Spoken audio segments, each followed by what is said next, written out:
Good afternoon guys. Pakikita ko sa inyo kung paano tayo gumawa ng soil mix ng cactus. Kasi sensitive ang cactus, dapat niluluto natin ang mga lupa niya, ang soil mix niya. Kasi ang mga bugs, ang mga insekto, kinakain niya ang mga roots ng cactus. Kawawa lang mga cactus natin kasi uubusin niya hanggang magugulat ka na lang, wala na palang ugat ang cactus. Ang mahal pa naman kung rare, parehas sa mga gymno, ng mga astro, ng mga moon cactus. Pag nabulok ang ilalim niya kasi kakainin ng mga insekto, wala na, mamamatay ang ating mga in-order na mga cactus. Sige. Ganito guys, magluluto tayo, hindi pagkain ha. Magluluto tayo ng soil mix para mapatay ang mga mga bugs. Ito, kailangan natin ng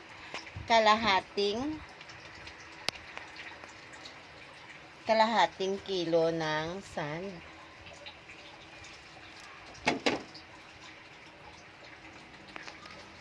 1/8 na garden soil.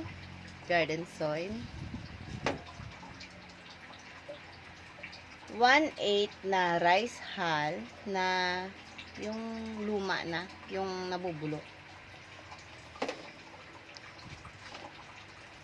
Ang pumice, 1/8 din ito.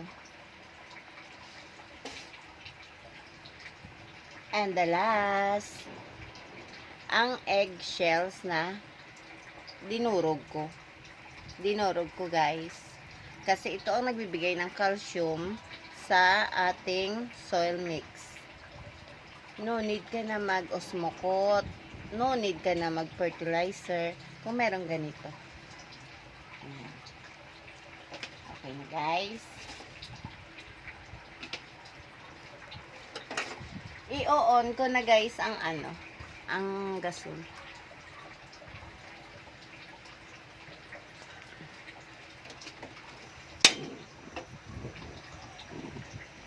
Electric pa tayo yan, electric pa na.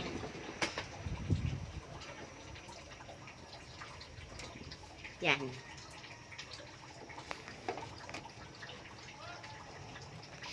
Para tayo magluluto ng merienda guys ha. Wait lang guys. Painitin muna natin yung kawali. Wait lang.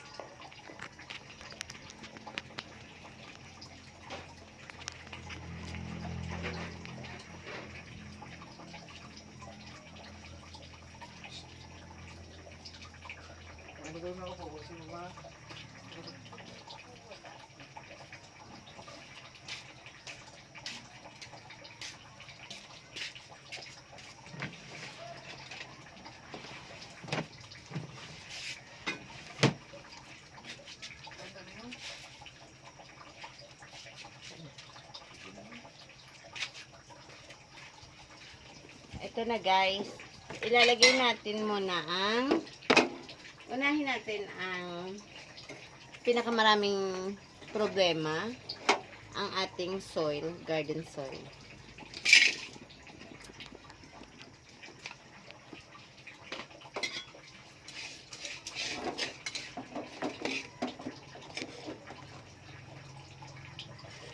Guys, ang daming problema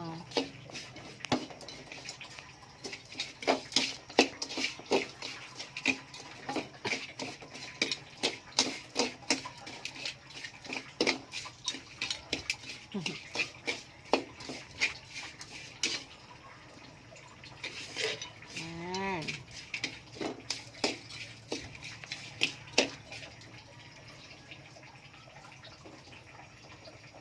Rice hull.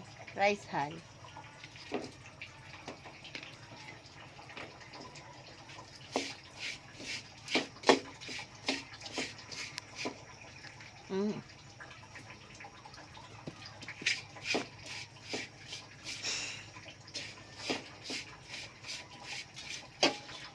Kailangan guys, wala siyang mga bula-bulate ha. Wala siyang mga earthworm. Wala siyang langgam.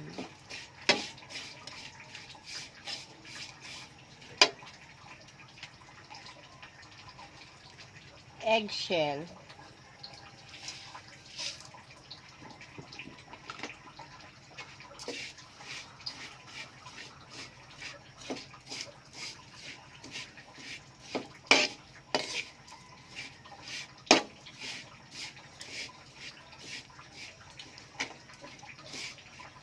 Parang ang sarap nito, oh.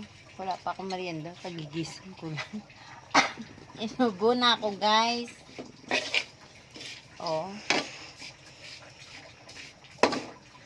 Parang ano talaga, oh. Parang merienda. Halo-halo. Joran. Pumice, guys.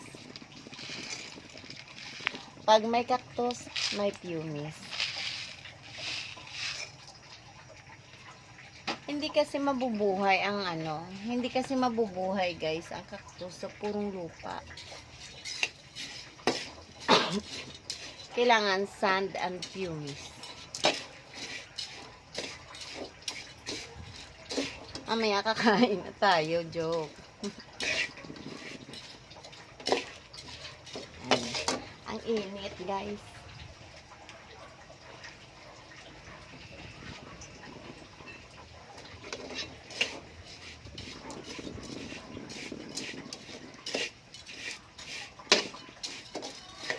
Oh, ang ganda ng ano niya, oh. Ang ganda guys ng ano, ng pagka-mix. Tamang-tama sa sukat. Ito ang kanyang sand. Tingnan mo guys, oh. Minsan, ang mga ano, kadalasan, maraming bugs sa ano, sa ating sand. Meron din mga bugs. Yung nakatira sa orchids. Yan, ganyan. Unti-untiin natin guys para humalo siya sa ano, sa lahat ng ano.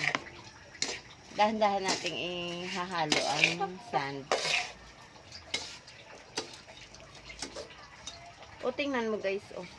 May langgam siya, oh. O langgam. Mamamatay sila dito sa init ng ano, sa init ng kalan.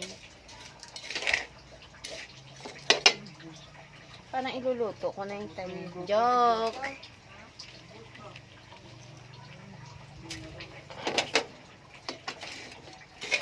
Ito, oh. Haluin lang ganyan, guys, oh. Siguro, ang oras natin na pinakamatagal, 20 minutes. Okay na yan. Kasi mamamatay na ang mga langgam, mga bugs na ano dyan, na nakatira sa ating mga ingredients.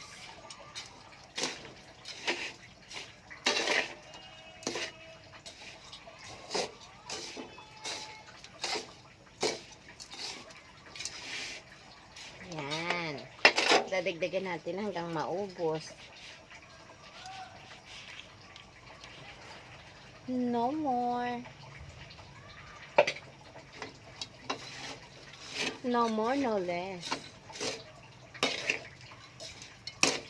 Literal na niluluto ito guys, kasi pag hindi mo lulutuin, sayang nung mga cactus natin, mamamatay lang sila ng walang laban. Kakainin sila ng ano, ng mga insekto. Kakainin ang kanilang mga roots. Kawawa naman.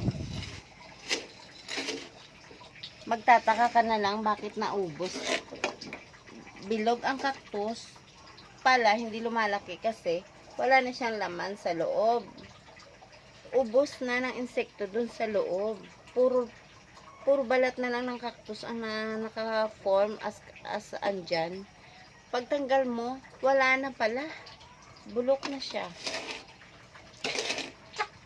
Sayang naman yung binibili natin, 1,000.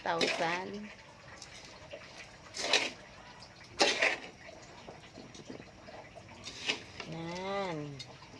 Amoy mani. Joke. Para tayo nagsasangag lang ng mani, guys. Yung mga marunong dyan magsangag ng mani.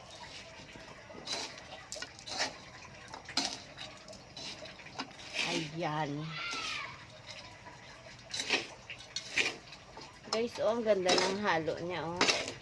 Kesa naman bumili kayo ng kilo-kilo sa Shopee, kilo-kilo sa Lazada ng soy mix. Ang konti lang nung guys, isang plastic lang yun ng 1 kilo. Ang konti kaya kasi mabigat ito. Konti lang, mga limang cactus lang yan, 5 pots ng cactus lang yun. Kung magluluto ka, hanggang gusto mo kadami, yun. Marami ka ng soy mix. Ang sipag pa naman mag-anak ng cactus, magkaroon ng babies. Eh, pag nagkaanak, ilagay mo na siya sa isang pot na maliit lang. Tapos, pag lumaki na, transfer another sa big size ng pots. Hanggang dumami sila. Ang ganda guys, oh. Oh. Ganda guys, oh. Oh.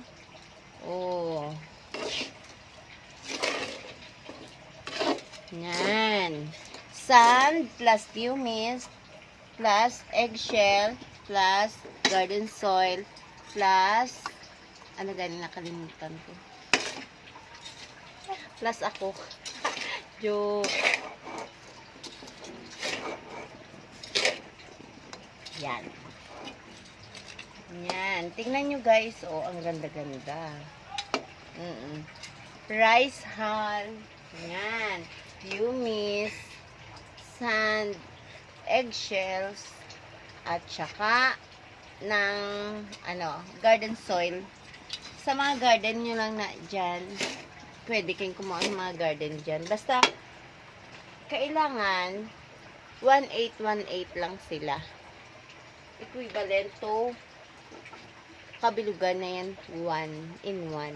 Basta ang ating sand tunga talaga. Kalahati, 1/2. Tunga sa Ilonggo. Tunga is 1/2 kilo. Tapos, sila, 1/8 na lang sila. Kaya ko nga sila, parehas ang lalagyan nila para alam kong yung kanilang measurement, pare-parehas. Ganyan yan lalabas, guys. Oh. Yan, oh. Umuusok na. Ibig sabihin, patay na sila. Ay, sorry, gid.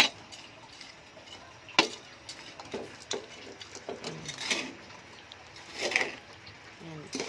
Ready ng pots. Yan. Kung andito kayo, guys, maaamoy nyo talaga. Oh. Lupang sinusunog, lupang niluluto. Yan. Patay na yung insekto dyan, guys. Kahit mga itlog ng ants, ubos na dyan, patay na sila. Okay. Ganyan lang muna ang mabibigay ko sa inyo. Tapos, pakikita ko sa inyo mag-repat. Siyempre, lahat naman tayo marunong mag-repotting ng mga cactus. At least na marunong na tayo ng soil mix ng cactus. Okay guys, hanggang sa muli. Thank you guys for watching. See you again next time.